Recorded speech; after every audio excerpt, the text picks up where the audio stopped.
Once you understand exactly how to use a ratchet strap, they're a great tool to have.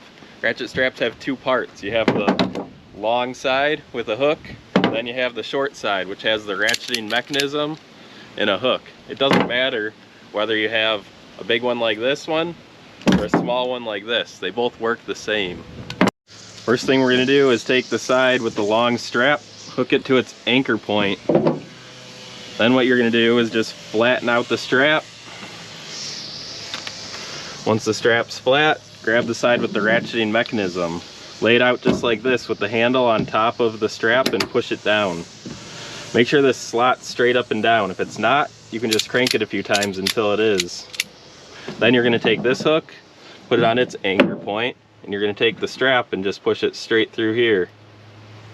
Once you push it straight through, pull it tight. Once it's tight, just crank it a few times. And you're good to go. All you have to do to loosen it is take this lever right here and pull it and open it up all the way. The strap will pull it right out.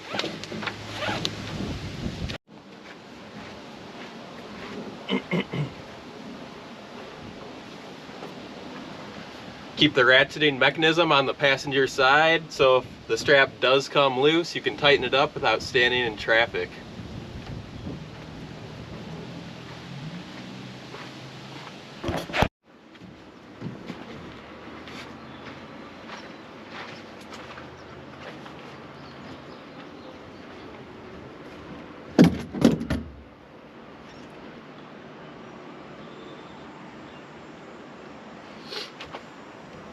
If your straps lay flat, they're going to flap in the wind. If you give them a half a twist, just like this, they won't vibrate.